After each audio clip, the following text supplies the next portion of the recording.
ಹಿಂದೆ ನಾನು ಇವರನ್ನ ಪಕ್ಷದ ಅಧ್ಯಕ್ಷರಾಗಿ ಜವಾಬ್ದಾರಿ ಸ್ಥಾನವನ್ನ ಅಲಂಕರಿಸಿದಾಗ ಅವರ ಶಿಸ್ತನ್ನ ನಾನು ನೋಡಿದ್ದೆ.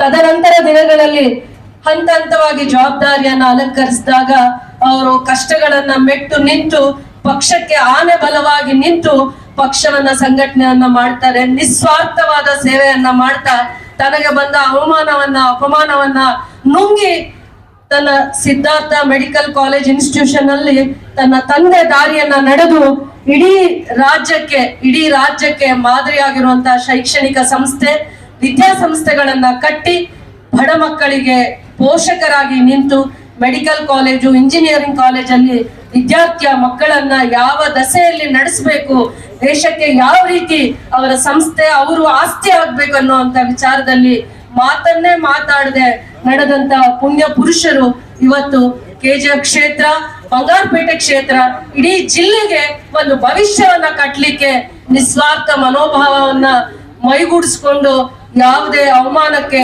ಯಾವುದೇ ಆಲೋಚನೆಗಳಿಗೆ ಧೃತಿಗೆಡದೆ ತನ್ನ ಜೀವನವನ್ನೇ ದಾರಿದೀಪವಾಗಿ ತೋರಿಸಿದಂತ ಡಾಕ್ಟರ್ ಪರಮೇಶ್ವರ್ ಅವರು ನನ್ನ ತಂದೆಯ ಸಮಾನರು, ನಮಗೆ ಮಾರ್ಗದರ್ಶಕರು, ಪುಣ್ಯ ಪುರುಷರು ಅಂತ ಹೇಳಿದ್ರು ಕೂಡ ತಪ್ಪಾಗ್ಲಿಕ್ಕಾಗಲ್ಲ ಅಂತ ಅವರು ಇವತ್ತು ವೇದಿಕೆಯನ್ನ ಅಲಂಕರಿಸಿದ್ದಾರೆ. KGF ಕ್ಷೇತ್ರದಲ್ಲಿ ಒಂದು ಗಡಿ ಭಾಗ ಅಂತ KGF ಕ್ಷೇತ್ರನ ಯಾವಾಗ್ಲೂ ಕಡೆಗಣಿಸಿದ್ದಾರೆ ಅಂತ 50 ವರ್ಷಗಳ ಕಾಲ ಏನೂ ಅಭಿವೃದ್ಧಿ ಆಗ್ಲಿಲ್ಲ ಅನ್ನುವಂತ ಪತ್ರಿಕೆಯಲ್ಲಿ ಅವತ್ತು ನಾನು ಕೇಳ್ತಾ ಇರುವಂತ ಎಷ್ಟೋ ಸಂದರ್ಭ ಬಂದಾಗ ಅದನ್ನ ಅಂತ 50 ವರ್ಷಗಳ ಹಿಂದೆ ಏನೇನು ಆಗ್ಲಿಲ್ಲ ಅನ್ನುವಂತ ಸಮಸ್ಯೆಗಳಿಗೆ ಗಟ್ಟಿಯಾಗಿ ನಿಂತು ಧ್ವನಿಯಾಗಿ ನಿಂತು ಅದನ್ನ ಕಾರ್ಯರೂಪಕ್ಕೆ ತರುವಂತದ್ರಲ್ಲಿ ಅವರು ಇವತ್ತು ಅವರ ದಿಟ್ಟ ಹೆಜ್ಜೆ ನಮ್ಮೆಲ್ಲರಿಗೂ ಕೂಡ ಸ್ಫೂರ್ತಿ ಆಗಿದೆ. ಅವರು ಇವತ್ತು ಈ ವೇದಿಕೆಯಲ್ಲಿ ಬರುವಂತ ನಂಬಿಕೆ ನನಗೆ ರಾತ್ರಿ ಸಂಜೆ 7-8 ಗಂಟೆವರೆಗೂ ಕೂಡ ಇರ್ಲಿಲ್ಲ. ಆದ್ರೂ ಅವರ ಛಲ, ಅವರ ದಿಟ್ಟ ಹೆಜ್ಜೆ, ನಡೆ ಸರ್ಕಾರಕ್ಕೆ ಮಾದರಿ ಆಗಿದೆ ಅನ್ನುವಂಥದ್ದನ್ನ ನಾನು ಬಹಳ ಹೆಮ್ಮೆಯಿಂದ ಹೇಳಲಿಕ್ಕೆ ಇಷ್ಟಪಡ್ತೀನಿ. ಯಾವುದೇ ಇಲಾಖೆಯನ್ನ ಕೊಡ್ಲಿ, ಆ ಇಲಾಖೆಯಲ್ಲಿ ಜವಾಬ್ದಾರಿಯನ್ನ ತಗೊಳ್ತಾರೆ. ಆ ಇಲಾಖೆಯಲ್ಲಿ ಬರೋ ಎಲ್ಲಾ ಸಮಸ್ಯೆಗಳನ್ನ ನುಂಗಿ ಮೌನವಾಗಿ ಉತ್ತರವನ್ನ ಕೊಡುವಂತ ಒಂದು ದಿಟ್ಟ ನಾಯಕ ಅಂತ ಹೇಳಲಿಕ್ಕೆ ನಾನು ಇಷ್ಟಪಡ್ತೀನಿ. ಈ ದಿನ ಅವ್ರನ್ನ ಏನಾದ್ರೂ ಇವತ್ತು ವೇದಿಕೆಯಲ್ಲಿ ನೋಡ್ತಾ ಇದ್ದೀನಿ ಅಂದ್ರೆ ನನ್ನ ಪುಣ್ಯ ಇರ್ಬೋದು, ಇಲ್ಲ ಕ್ಷೇತ್ರದ ಪುಣ್ಯ ಇರ್ಬೋದು, ನನ್ನ ಜನತೆಯ ಪುಣ್ಯ ಅಂತ ಹೇಳಲಿಕ್ಕೆ ಇಷ್ಟಪಡ್ತೀನಿ. ಯಾವುದೇ ಒಂದು ಸಂದರ್ಭ ಬಂದಾಗ ಸಂದರ್ಭಕ್ಕೆ ಸಮಸ್ಯೆಗೆ ಮನುಷ್ಯ ಬಲಿ ಆಗ್ತಾರೆ, ಅದನ್ನ ಮೆಟ್ಟಿ ನಿಲ್ಲುವಂತವರೇ ನಾಯಕರಾಗಕ್ಕಾಗುತ್ತೆ ಅಂತ ನಾಯಕ ಗುಣಗಳನ್ನ ನಾನು ಇವತ್ತು ಅವರಲ್ಲಿ ನಾನು ನೋಡ್ಲಿಕ್ಕೆ ಇಷ್ಟಪಡ್ತಾ ಇದ್ದೀನಿ, ನೋಡ್ತಾನೂ ಇದ್ದೀನಿ ಅಂತ ಹೇಳಕ್ಕೆ ನಾನು ಇವತ್ತು ಗೌರವಿಸ್ತೀನಿ. ಅವರನ್ನ ಮನದಾಳದ ಮಾತುಗಳಿದು, ನಾನು ಅವ್ರನ್ನ ಮನಸ್ಸಿಂದ ಗೌರವಿಸ್ತೀನಿ. ಈ ವೇದಿಕೆಯಲ್ಲಿ ಇವತ್ತು KGF ಕ್ಷೇತ್ರಕ್ಕೆ ನೀವು ಏನು ಭೂಮಿ ಪೂಜೆ ಮಾಡಿದೀರಾ, ಯಾವ ಮನಸ್ಸಿಂದ ಸಂಕಲ್ಪ ಮಾಡಿ, ನಿಮ್ಮ ಆರೋಗ್ಯ ಪರಿಸ್ಥಿತಿ ಏನಿತ್ತು ನನಗೆ ಗೊತ್ತಿಲ್ಲ, ನಿಮ್ಮ ಆರೋಗ್ಯ ಪರಿಸ್ಥಿತಿಯಲ್ಲಿ ಸ್ವಲ್ಪ ಏರುಪೇರಿತ್ತು, ನಾವು ನಿಮ್ಮನ್ನ ಸಂಪರ್ಕ ಮಾಡೋ ಧೈರ್ಯ ಮಾಡ್ಲಿಲ್ಲ, ಮನೆವರೆಗೂ ಬಂದು ನಾವು ಯಾವ ರೀತಿ ನಿಮಗ್ ತೊಂದರೆ ಕೊಡೋದು ಅನ್ನುವಂತ ಯೋಚನೆ ಮಾಡಿದಾಗ ನಿಮ್ಮ ಆಲೋಚನೆ, ನಿಮ್ಮ ದೃಢ ಸಂಕಲ್ಪ, ನಿಮ್ಮ ನಾಯಕತ್ವದ ಗುಣಗಳು, ಲಕ್ಷಣಗಳು ನಮಗೆ ಮುಂದೆ ಸ್ಫೂರ್ತಿ ಆಗುತ್ತೆ ಅಂತ ಹೇಳ್ತಾ, ಯಾವುದೇ ಇಲಾಖೆಯನ್ನ ಅಲಂಕರಿಸಿದಾಗ ಅದಕ್ಕಿಂತ ಇನ್ನೂ ಜವಾಬ್ದಾರಿಯಾಗಿರುವಂತ ಇಲಾಖೆನ ಅವರು ಕುತ್ಕೊಳ್ಳುವಂತ ಅರ್ಹತೆ, ಸ್ಥಾನಮಾನಗಳನ್ನ ಅಲಂಕರಿಸುವ ಎಲ್ಲ ಶಕ್ತಿ, ಗೌರವ ಇದ್ರೂ ಕೂಡ ಯಾವ್ದು ಕೊಟ್ರು ಅವರು ಗೌರವವಾಗಿ ನಡ್ಕೊಳ್ಳುವಂತ ವ್ಯಕ್ತಿ ಅನ್ನುವಂಥದಕ್ಕೆ ಇವತ್ತು ಸ್ಫೂರ್ತಿ ಆಗಿದ್ದಾರೆ ಅಂತ ಹೇಳಲಿಕ್ಕೆ ಇಷ್ಟಪಡ್ತೀನಿ. ಅದಾದ್ಮೇಲೆ ಅವರ ಸೌಮ್ಯ ಸ್ವಭಾವವನ್ನ ನಾನು ಮೆಚ್ತೀನಿ ಅಂತ ಹೇಳ್ತಾ ಇವತ್ತು ಏನು ವೇದಿಕೆಯನ್ನ ಅಲಂಕರಿಸಿದ್ದಾರೆ SN ನಾರಾಯಣ ಸ್ವಾಮಿ ಅಣ್ಣ ಅವರು, ಬಂಗಾರಪೇಟೆದ ಶಾಸಕರು, ನನಗೂ ಕೂಡ ಎಷ್ಟೋ ಸಂದರ್ಭದಲ್ಲಿ ಇವತ್ತು ಬೆನ್ನೆಲ್ಲೂ ನಿಂತು ಎರಡೂ ಕ್ಷೇತ್ರದ ಅಭಿವೃದ್ಧಿ ಮತ್ತೆ ಜಿಲ್ಲೆಯ ಸಮಸ್ಯೆಗಳಿಗೆ ಧ್ವನಿಯಾಗಿ ನಿಲ್ಲುವಂತ ವಿಚಾರದಲ್ಲಿ ಮಾರ್ಗದರ್ಶಕರು ಆಗಿದ್ದಾರೆ. ಅವರನ್ನು ಕೂಡ ಈ ವೇದಿಕೆಯಲ್ಲಿ ನಾನು ಸನ್ಮಾನಿಸುತ್ತಾ, ಅದಾದ್ಮೇಲೆ ಕ್ಯಾಸಂಬಳ್ಳಿಯ ನಾರಾಯಣ ಸ್ವಾಮಿ ಅಣ್ಣ ಅವರು ಎರಡೂ ಕ್ಷೇತ್ರದ ಸಮಸ್ಯೆಗಳ ವಿಚಾರಕ್ಕೆ ಬಂದಾಗ ಬಹಳ ಗಟ್ಟಿ ಧ್ವನಿಯಾಗಿ ಅನುಭವವನ್ನ ಹಂಚಿಕೊಳ್ತಾ ಇವತ್ತು ಏನು XMLA ಅವರು ನಾರಾಯಣ ಸ್ವಾಮಿ ಅಣ್ಣವರು ಇವತ್ತು ಈ ವೇದಿಕೆಯಲ್ಲಿದ್ದಾರೆ. ಅವ್ರನ್ನೂ ಕೂಡ ನಾನು ಹೃದಯಪೂರ್ವಕವಾಗಿ ನಾನು ಅಭಿನಂದಿಸ್ತೀನಿ. ಈ ಜಾಗ ಹೇಗೆ ಸಿಕ್ತು ಅನ್ನುವಂತ ನಿಮಗೆ ವಿಚಾರ ಅದರ ಅರ್ಥ ಆಗ್ಬೇಕಾಗತ್ತೆ. ಕೋವಿಡ್ ಸಂದರ್ಭದಲ್ಲಿ ಪೊಲೀಸ್ ಸ್ಟೇಷನ್ಸ್ ನ ವಿಸಿಟ್ ಮಾಡ್ಬೇಕು ಅನ್ನುವಂತ ವಿಚಾರಕ್ಕೆ ಬರ್ತಾ ದಾರಿಯಲ್ಲಿ ಯಾವ್ದು ಹಳೆ ಪೊಲೀಸ್ ಸ್ಟೇಷನ್ ಇದೆ, 100 ವರ್ಷಗಳ ಪೊಲೀಸ್ ಸ್ಟೇಷನ್ಗೆ ನಾನು ಕಾಲಿಡ್ಬೇಕು ಅಂತ ಹೇಳ್ತಾರೆ. 100 ವರ್ಷಗಳ ಹಳೆ ಪೊಲೀಸ್ ಸ್ಟೇಷನ್ ಉರ್ಗಂಪೇಟಲ್ಲಿ ಇರುತ್ತೆ. ಹೋಗ್ತಾ ದಾರಿಯಲ್ಲಿ ನನ್ನನ್ನ ಮತ್ತೆ ಬಂಗಾರಪೇಟೆ ಶಾಸಕ ನಿಬ್ಬನ್ನು ಜೊತೆಲಿ ಕೂರಿಸ್ಕೋತಾರೆ. ಆಮೇಲೆ ಬಂಗಾರಪೇಟೆಯಲ್ಲಿ ಪೊಲೀಸ್ DR ಪೊಲೀಸ್ದು ಒಂದು ಕ್ವಾರ್ಟರ್ಸ್ ಇನಾಗ್ರೇಷನ್ಗೂ ಕರ್ಕೊಂಡು ಹೋಗ್ತಾರೆ ನಮ್ಮನ್ನ. ಒಟ್ಟಿಗೆ ಕರ್ಕೊಂಡು ಹೋಗೋ ಸಂದರ್ಭದಲ್ಲಿ KGF ನ ನಮ್ಮ ಬೆಮೆಲ್ ಮುಂದೆ ಬರ್ತಾ ಈ ಕಡೆ ಎಲ್ಲಾದ್ರೂ 100 ಎಕರೆ ಜಾಗ ಸಿಗತ್ತಾ ಅನ್ನುವಂತ ಮಾತನ್ನ ನನ್ ಕಿವಿಗೆ ಹಾಕ್ತಾರೆ. 100 ಎಕರೆ ಜಾಗ ಸಿಗತ್ತಾ, ಏನ್ ಮುಂದೆ ಮಾಡ್ತೀವಿ ಅನ್ನುವಂಥದ್ದನ್ನ ಆ ದಿನ ಹೇಳಲ್ಲ. 100 ಎಕರೆ ಜಾಗ ಬೇಕಿತ್ತು, ಸಿಗತ್ತಾ KGF ಅಲ್ಲಿ ಅಂತ. ಆಮೇಲೆ ನನ್ಗೆ ಯೋಚನೆ ಆಯ್ತು, ನಾನ್ ಮುಂದೆ ಏನು ಮಾತಾಡಲ್ಲ. ಕೋವಿಡ್ ಸಂದರ್ಭ ನಂತರ ದಿನಗಳಲ್ಲಿ ಎಲ್ಲ ಪೊಲೀಸ್ ಸ್ಟೇಷನ್ಸ್ ನ ವಿಸಿಟ್ ಮಾಡ್ತಾರೆ, ಮತ್ತೆ ಅವರ ಕಾರ್ಯವೈಖರಿ ಚೆಕ್ ಮಾಡ್ತಾರೆ. ಯಾವ ರೀತಿ ನೀವು 5 ಗಂಟೆಗೆ ಯಾವ ರೀತಿ ಬೀಟ್ ಮಾಡ್ತೀರಾ, ಅದ್ರ ರಿಪೋರ್ಟ್ ಎಲ್ಲಿದೆ, ನೋಟ್ ಬರ್ದಿದ್ದೀರಾ, ಅದನ್ನೆಲ್ಲ ಚೆಕ್ ಮಾಡಿದಾಗ ನನ್ಗೆ ಅವತ್ತು ಅರ್ಥ ಆಗತ್ತೆ ಅವರಿಗೆ ಯಾವುದೇ ಒಂದು ಇಲಾಖೆ ಜವಾಬ್ದಾರಿಯನ್ನ ಕೊಟ್ಟಾಗ ಅವರ ಅರ್ಹತೆ ಹೇಗಿದೆ ಅನ್ನುವಂಥದ್ದನ್ನ. ಪೊಲೀಸ್ ಬೀಟ್ ಎಷ್ಟೊತ್ತಿಗೆ ಮಾಡ್ತೀರಾ, ನೈಟ್ ರೌಂಡ್ಸ್ ಎಷ್ಟು, ಅರ್ಲಿ ಮಾರ್ನಿಂಗ್ ರೌಂಡ್ಸ್ ಏನು ಅಂತ ಅಂದ್ಬಿಟ್ಟು ನಮ್ಮನ್ನು ಜೊತೆಯಲ್ಲಿ ಕರ್ಕೊಂಡು ಹೋಗ್ತಾರೆ. ಆ ಬುಕ್ ನ ವಿಸಿಟ್ ಬೀಟ್ದು ಒಂದು ವಿಸಿಟ್ ಬುಕ್ ಇರುತ್ತೆ, ಅದನ್ನ ನೋಡ್ತಾರೆ. ಅದನ್ನ ನೋಡ್ತಾರೆ ಅಂತ ಯಾರು ನಿರೀಕ್ಷೆ ಕೂಡ ಮಾಡಿರಲ್ಲ, ಅವ್ರು ಅಲ್ಲಿಗೆ ನೇರವಾಗಿ ಕರ್ಕೊಂಡು ಹೋಗ್ತಾರೆ. ಆತರ ಸರಳತೆಯಲ್ಲೂ ಕೆಲಸದ ವಿಚಾರ ಅಂತ ಬಂದಾಗ ದಿಟ್ಟತನ ತೋರಿಸುವಂತದ್ದನ್ನ ನಾನು ಅವತ್ತು ಮೆಚ್ತೀನಿ. ಆ ದಿನ ನನಗೆ ಅರ್ಥ ಆಗ್ಲಿಲ್ಲ, ಭೂಮಿ ಕೇಳ್ತಾ ಇದ್ದಾರೆ ಅನ್ನುವಂತ ಪ್ರಯತ್ನದಲ್ಲಿ ಹುಡುಕಿದ್ವಿ. ಬಂದಾಗ ಹೇಗ್ ಅನ್ಸುತ್ತೋ ಗೊತ್ತಿಲ್ಲ, ಪೊಲೀಸ್ ಇಲಾಖೆಯವ್ರು ಬಹಳ ಸತಿ ಬಂದೋದ್ರು, ಇದೊಂಥರ ಕಾಡ್ ತರ ಇದೆ ಅಂತ ಅವ್ರ ಮನ್ಸಿಗೆ ಏನ್ ಅನ್ಸುತ್ತೋ ಗೊತ್ತಾಗ್ಲಿಲ್ಲ. ಜಾಗ ಕೊಟ್ಟಿದ ತಕ್ಷಣ ಫಸ್ಟ್ ಪ್ಲಾಂಟೇಶನ್ಸ್ ನ ಫಾರೆಸ್ಟ್ ಅವ್ರ ಜೊತೆ ಸೇರಿ ಬಹಳ ಜವಾಬ್ದಾರಿಯಿಂದ ಅವತ್ತು ಶಾಂತ್ ಕುಮಾರ್ ಅವ್ರ SP ಅವ್ರು ಇರ್ತಾರೆ, ಅವರ ಪ್ರಯತ್ನನೂ ಕೂಡ ಇದೆ. ಜಾಗ ತೋರಿಸುವಷ್ಟರಲ್ಲಿ ಅವರು ಜಾಗ ಎಲ್ಲಿಂದ ಎಲ್ಲಿವರೆಗೂ ಇದೆ, ಈ 100 ಎಕರ್ಸ್ ಬೇರೆಯವ್ರ ಪಾಲಾಗಬಾರ್ದು ಅಂತ ಪ್ಲಾಂಟೇಶನ್ಸ್ ಕೂಡ ಮಾಡುವಂತ ಒಂದು ಪ್ರಯತ್ನ ಮಾಡ್ತಾರೆ ಈ ಭಾಗದಲ್ಲಿ. 100 ಎಕರ್ಸ್, ಈ 100 ಎಕರ್ಸ್ ಅಲ್ಲಿ ಇಂಡಿಯನ್ ರಿಸರ್ವ್ ಪೊಲೀಸ್ ಬರ್ತಾರೆ ಅಂತ ಹೇಳ್ತಾ ಇದ್ದಾರೆ. ಅಂದ್ರೆ ಇದು ದೇಶದ ಸುರಕ್ಷತೆಯ ಪಡೆ, ರಾಜ್ಯದ ಅಲ್ಲ ಇಡೀ ದೇಶದ ಸುರಕ್ಷತೆಯ ಪಡೆ. 1,000 ಪೊಲೀಸ್ ಅವರಿಗೆ ಒಂದು ಟ್ರೈನಿಂಗ್ ಅಕಾಡೆಮಿ ಇರುತ್ತೋ, ಅಥವಾ ಪೊಲೀಸ್ ಅವರು 1,000 ಕುಟುಂಬದವರು ಇಲ್ಲಿ ವಾಸ ಮಾಡ್ತಾರ, ಟ್ರೈನಿಂಗ್ ತಗೊಂತಾರ. ಇಂಥದೊಂದು ದೂರದೃಷ್ಟಿಯ ಸಂಕಲ್ಪ ಹೊತ್ತು ಈ ಜಾಗಕ್ಕೆ, KGF ಕ್ಷೇತ್ರಕ್ಕೆ, ಇಡೀ ರಾಜ್ಯಕ್ಕೆ 2 ಇಂಡಿಯನ್ ರಿಸರ್ವ್ ಪೊಲೀಸ್ ನ ಅಲಾಟ್ ಮಾಡುವಂತ ಅವಕಾಶ ಇದ್ದಾಗ ಆ ದಿನದಲ್ಲಿ ಅಥಿಕ್ಸ್ ಅನ್ನ ಕರೆಸ್ತಾರೆ. ಅದನ್ನ ಬಜೆಟ್ಗೆ ಸೇರಿಸುವಂತದ್ದು ಇರುತ್ತೆ, ಬಜೆಟ್ ಬುಕ್ಗೆ.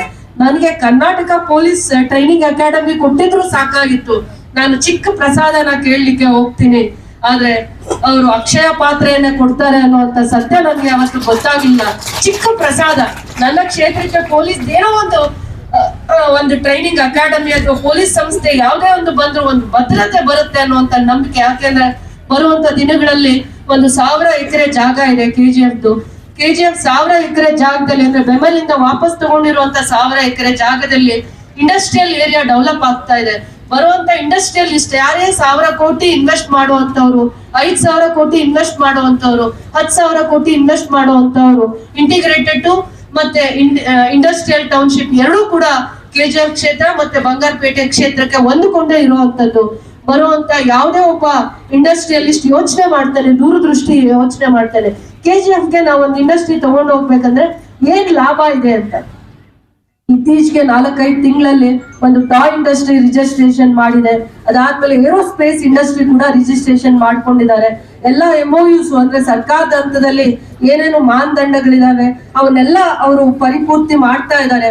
ಅದರ ಜೊತೆಲಿ ಅವ್ರು ಯೋಚನೆ ಮಾಡ್ತಾರೆ, KGF ಅಲ್ಲಿ ವಿಶಿಷ್ಟತೆ ಏನಿದೆ, ವೈವಿಧ್ಯತೆ ಏನಿದೆ, ನಾವು KGFಗೆ ಒಂದು ಇಂಡಸ್ಟ್ರಿ ತಗೊಂಡು ಹೋಗ್ಬೇಕಂದ್ರೆ ಏನ್ ಅದ್ರಲ್ಲಿ ಲಾಭ ಏನು ಅಂತಂದ್ರೆ, ಇಲ್ಲಿ skilled labours, semi skilled labours, ITI college, diploma college, engineering college, ಅದ್ರ ಜೊತೆಯಲ್ಲಿ ಬ್ಯಾಂಗ್ಳೂರ್ ಚೆನ್ನೈ ಎಕ್ಸ್ಪ್ರೆಸ್ ಹೈವೇ ಎಷ್ಟು 2 ಗಂಟೆ ಕಾಲದಲ್ಲಿ ಚೆನ್ನೈ ಪೋರ್ಟ್ಗೆ ತಲುಪುವಂತದ್ರಿಂದ ತರೋದಕ್ಕೆ ಆರೋಗ್ಯಕರವಾಗಿರುವಂತಹ ವಾತಾವರಣ ಇಲ್ಲಿದೆ. ಇದು ಪೊಲೀಸ್ ಟ್ರೈನಿಂಗ್ ಬಟಾಲಿಯನ್ ಪಕ್ಕದಲ್ಲಿ ನೆಕ್ಸ್ಟ್ ಫಾರೆಸ್ಟ್ ಏರಿಯಾ ಇದೆ. ನನ್ನ ಕ್ಷೇತ್ರ ಹೊಂದಿಕೊಂಡು ಬಂಗಾರಪೇಟೆ ಕ್ಷೇತ್ರ ಕೂಡ ಹೊಂದಿಕೊಂಡು ಇದು ಫಾರೆಸ್ಟ್ ನೆಕ್ಸ್ಟ್ ಇದೆ. ಬೇರೆ ಈ ತರ ವಾತಾವರಣ ಎಲ್ಲೂ ಕೂಡ ಸಿಗಲ್ಲ ಇಡೀ ರಾಜ್ಯದಲ್ಲಿ.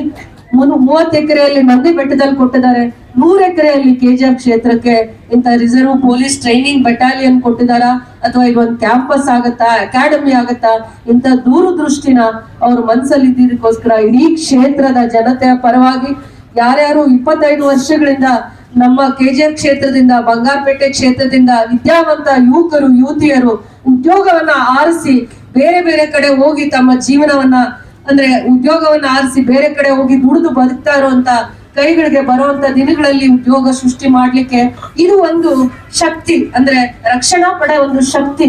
ಯಾರೇ ಒಬ್ಬ ಧೈರ್ಯದಿಂದ ಒಂದು ಇನ್ವೆಸ್ಟ್ ಮಾಡೋದು ಕೆಜಿಎಫ್ ಬರ್ಬೇಕಂದ್ರೆ ಇದು ಒಂದು ಮೊದಲನೇ ಅಡಿಪಾಯವನ್ನ ಮಾಡಿದ್ದಾರೆ. 3 ಎಕರೆ ಜಾಗದಲ್ಲಿ ಹಂತ ಹಂತವಾಗಿ ಅಭಿವೃದ್ಧಿಯನ್ನ ಮಾಡ್ತಾರೆ. ಇವತ್ತು 30 ಕೋಟಿ ಅನುದಾನದಲ್ಲಿ ಇಲ್ಲಿ ಟ್ರೈನಿಂಗ್ ಕ್ಯಾಂಪಸ್ ಬರುತ್ತೆ, ಅದಾದ್ಮೇಲೆ ಅವ್ರ ಕ್ವಾರ್ಟರ್ಸ್ ಬರುತ್ತೆ, ಇನ್ನ ಏನೇನ್ ಬರುತ್ತೋ ಅದನ್ನ ಅವರ ಮಾತಿನಲ್ಲಿ ಮಾಹಿತಿಯನ್ನ ಕೊಡ್ತಾರೆ ಅಂತ ಹೇಳ್ತಾ ಇದೊಂದು ಚರಿತ್ರೆಯನ್ನ ಸೃಷ್ಟಿ ಮಾಡುವಂತದ್ದು, ಕೆಜಿಎಫ್ ನ ಗತ ವೈಭವನ್ನ ಮರುಕಳಿಸುವಂತ ಚರಿತ್ರೆ ಇದು ಅಂತ ಹೇಳಲಿಕ್ಕೆ ಈ ದಿನನ, ಈ ಸಮಯನ, ಈ ಪುಣ್ಯ ಸಮಯನ ನನಗೆ ಅವಕಾಶ ಮಾಡಿಕೊಟ್ಟಿದ್ದಕ್ಕೆ ಈ ವೇದಿಕೆ ಮುಖಾಂತರ ವೇದಿಕೆಯಲ್ಲಿ ಅಲಂಕರಿಸಿರುವ ಎಲ್ಲ ಗಣ್ಯರಿಗೆ ಮತ್ತೆ ನನ್ನ ಮಾರ್ಗದರ್ಶಕರು, ಹಿತಚಿಂತಕರು, ಚಿಂತೆಯ ಬಗ್ಗೆ ಮತ್ತೆ ನಮ್ಮ ಕ್ಷೇತ್ರದ ಬಗ್ಗೆ ಇಷ್ಟೆಲ್ಲ ಒಳ್ಳೆಯ ಆಲೋಚನೆಗಳನ್ನ ಇಟ್ಕೊಂಡು ನಮ್ಮ ಕ್ಷೇತ್ರಕ್ಕೆ ಇಂತ ಒಳ್ಳೆ ಹೆಜ್ಜೆ ಗುರುತಾಗಿ ಮತ್ತೆ ಕ್ರಾಂತಿಯ ಹೆಜ್ಜೆ ಅಂತ ಹೇಳಿದ್ರು ತಪ್ಪಾಗ್ಲಿಕ್ಕೆ ಆಗಲ್ಲ. ಪೊಲೀಸ್ ಭದ್ರತೆಯ ಪಡೆಯನ್ನ ಈ ಭಾಗದಲ್ಲಿ ನೆಲೆ ಊರುವಂತ ಮಾಡುವಂತ ಹೆಜ್ಜೆಯ ಗುರುತು ಇದು. ಚರಿತ್ರೆಯಲ್ಲಿ ಉಳಿದೋಗುವಂತ ಒಂದು ಚರಿತ್ರೆಯಲ್ಲಿ ಉಳಿದೋಗುವಂತ ದಿನ ಅಂತ ಹೇಳ್ತಾ ನಾನು ಈ ಒಂದು ಭೂಮಿ ಪೂಜೆಗೆ ಬಂದಿದ್ದಾರೆ.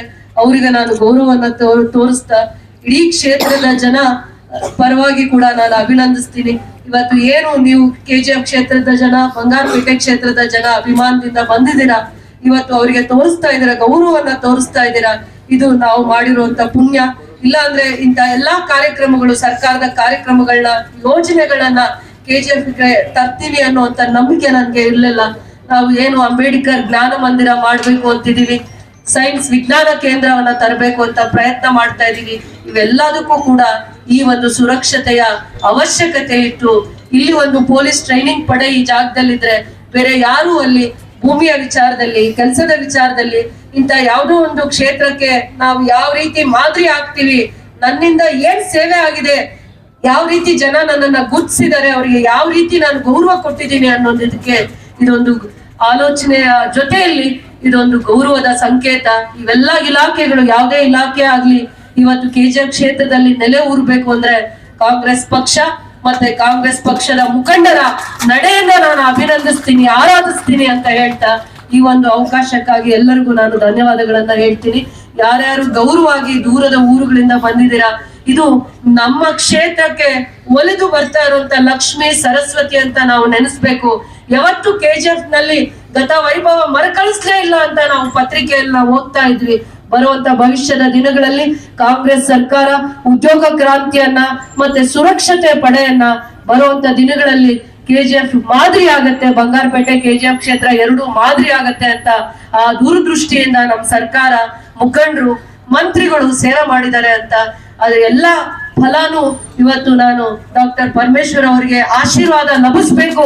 ನಾನು ಇಡೀ ಕ್ಷೇತ್ರದ ಜನತೆಯ ಆಶೀರ್ವಾದ ಅವರಿಗೆ ಮುಂದೆ ಬರುವಂತ ದಿನಗಳಲ್ಲಿ ಉನ್ನತ ಸ್ಥಾನದಕ್ಕೆ ಹೋಗ್ಲಿಕ್ಕೆ ನಿಮ್ಮೆಲ್ಲರ ಆಶೀರ್ವಾದ ಇರಬೇಕು ಅಂತ ನಾನು ನಿಮ್ಮೆಲ್ಲರನ್ನ ಪ್ರಾರ್ಥನೆ ಮಾಡ್ತೀನಿ. ಜೈ ಹಿಂದ್, ಜೈ ಭಾರತ್ ಮಾತಾ. தங்கவயலின் இன்றைய செய்தி.